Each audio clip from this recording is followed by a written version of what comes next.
भाई फहीम भाई अंसारी साहब जो हमारी जीटीबी हॉस्पिटल में रोगी कल्याण समिति है, किसी को तकलीफ हो किसी प्रकार की और जीटीबी में कोई नहीं सुन पा रहा है तो आसन अंसारी साहब बैठे हैं, दिल्ली सरकार के मेंबर हैं।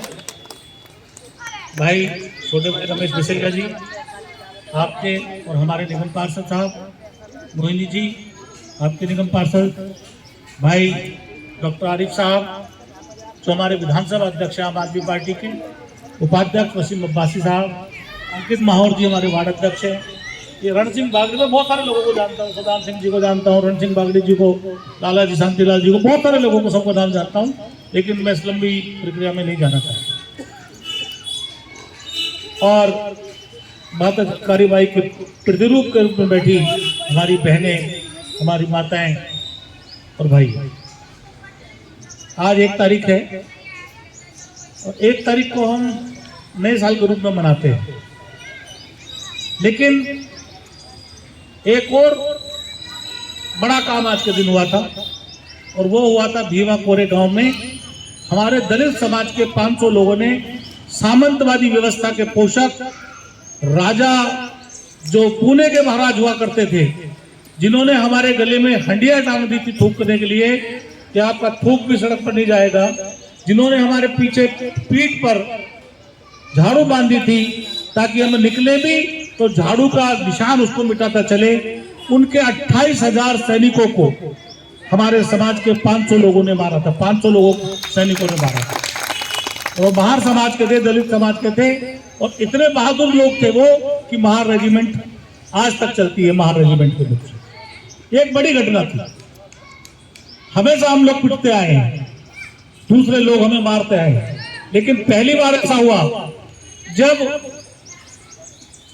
दलित समाज के एक योद्धा को शासन ने, जो बाजीराव जी का शासन था, उन्होंने सर कलम कर दिया उनका, जोरावर सिंह का, तो हमारे लोगों ने एक अलग फौज बना ली, फौज बना करके उनका सामना किया और 28,000 राजा के सैनिकों को जान से मारा, खत्म किया, कत्लेआम कर दिया। कहाँ 500 और कहाँ 28,000। ये की बड़ी घटना है। आप जब भी नए साल पर कोई कार्यक्रम करें तो मैं आपको कहना चाहता हूं कि भीमा कोरे गांव की घटना को याद करें।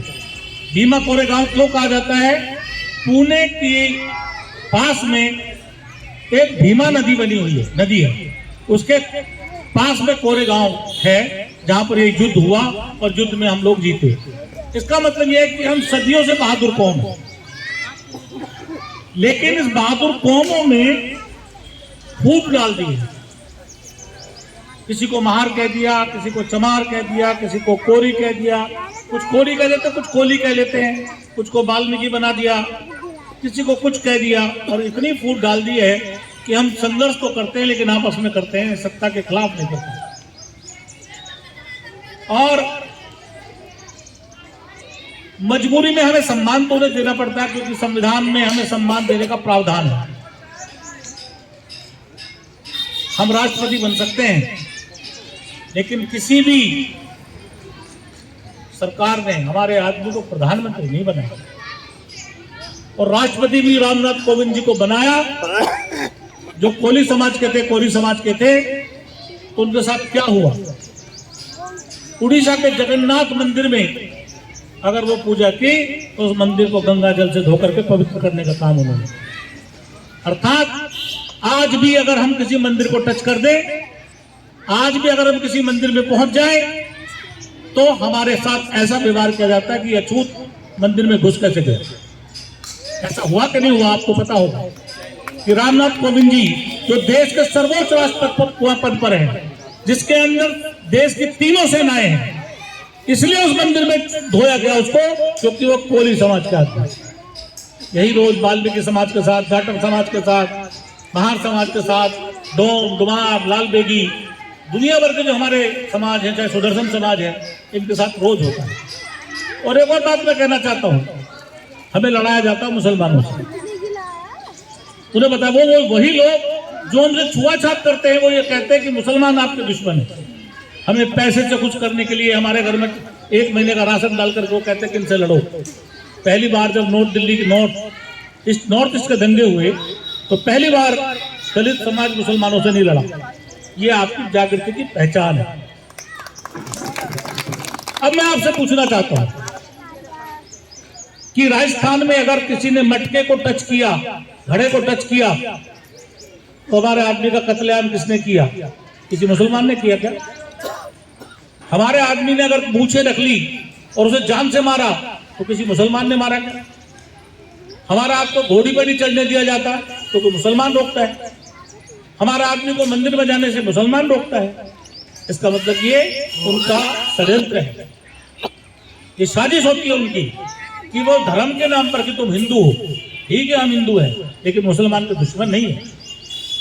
और एक और बात मैं कहना चाहता हूं कि जिन लोगों की मैं बात कर रहा हूं, जिनको मैं टारगेट करके बात करना चाह रहा हूं, अगर उनसे आपको लड़ना है और सत्ता आपको अपने हाथ में रखनी है, इस देश के सारे एमएलए दलित समाज के हों, मुस्लिम समाज के हों, आदिवासी समाज के हों, पिछड़े वर्ग के हों, तो आपको इन चारों को इकट्ठा होना पड़ेगा।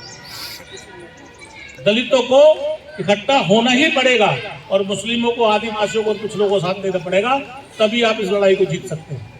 क्योंकि ये सत्ता ही आपकी, आप इस देश के मूल निवासी हैं।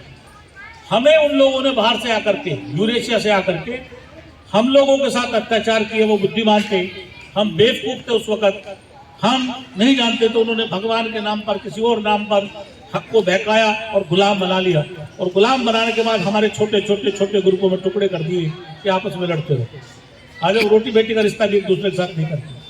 लेकिन जैसे ये संभव हो जाएगा, इस देश पर शासन दलितों का होगा, इस देश पर शासन हमारा होगा, क्योंकि 85% आबादी हमारी है। जब हम 500 लोग 28,000 योद्धाओं को मार सकते हैं उनके, तो आज तो हम करोड़ों में, 85% आबादी का मतलब 100 करोड़। 100 करोड़ की आपकी आबादी और हम आदमी गुलाम है। आदमी मूछ रखने पे मारे जा रहे हैं, घड़ा छूने पे मारे जा रहे हैं, घोड़ी पे नहीं चढ़ने देते हैं, मंदिर में नहीं हाथ लगाने देते हैं। ये सब क्यों है? आप बराबर में चले जाओ और कह दो कि मैं शेड्यूल्ड कास्ट हूँ और मथुरा के वृंदावन के मंदिर में चले जाओ जरा, आपको पता लगने के बाद नहीं जाने देते। उनको नहीं पता तो हम कुछ भी करें, लेकिन अगर उन्हें पता चल जाए कि हम दलित समाज के लोग हैं तो हमारी एंट्री बंद है। मैं आपसे सिर्फ ये कहना चाहता हूँ कि जब हम नए साल को मनाते हैं तो अपनी बहनों को बताएं, अपनी बेटियों को बताएं कि जिस झलकारी बाई ने रानी लक्ष्मीबाई के छद्मवेश में युद्ध लड़ा और अपनी जान की आहुति दे दी, वो हमारे साथ क्या करते हैं। झलकारी बाई का नाम तो सबने सुना, सब अपने समाज के लोग हैं। झलकारी बाई ने रानी लक्ष्मीबाई के लिए जान दी कि नहीं दी? दी ना। हम उनके लिए जान दे रहे हैं और वो हमारे लिए क्या कर रहे हैं? हमारे साथ छुआछूत कर रहे हैं, दुर्भाव रखते हैं हमारे प्रति। तो इस बात को पहचानो। आप सब लोग, वीकर सेक्शन के लोग, गरीब तबके के लोग, पिछड़े तबके के लोग, मजदूर वर्ग के लोग इकट्ठे हो जाओगे तो इस देश में सत्ता आपकी होगी। और जिसकी सत्ता होती है, जिसका शासन होता है, उसका समाज हमेशा उन्नति करता है। आपसे पूछना चाहता हूं मैं, क्या आपकी कोई सोने की खान है? आपकी कोई कोयले की खान है? आपकी कोई पत्थर की खान है? आपके कोई कल कारखाने हैं? आपके पास है क्या? दे दे करके छोटी छोटी नौकरियां, और उसमें भी 4th क्लास को उन्होंने आउटसोर्स कर दिया, यानी कि वो प्राइवेट है।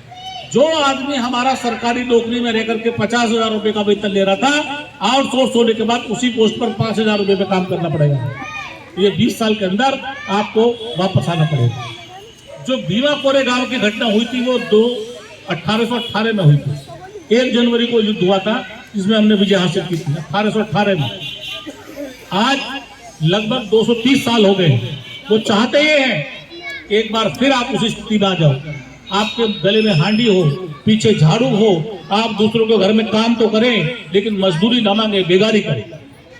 इन सब से बचने के लिए सबसे बढ़िया रास्ता यह है कि आप अपने बच्चों को पढ़ाएं, संविधान को पढ़वाएं और मुस्लिम, आदिवासी और पिछड़े वर्ग के लोगों को अपने साथ लें और इस देश के शासन को बदलने के लिए महत्वपूर्ण भूमिका अदा करें, अपना शासन बनाएं। ये मैं आपसे कहना चाहता हूं। माता झलकारी बाई की जय बोलने के साथ साथ मैं बाबा साहब के चरणों में भी नमन करता हूं और आप लोगों को प्रणाम करता हूं कि आपने मुझे सुना। जय भीम, जय भारत।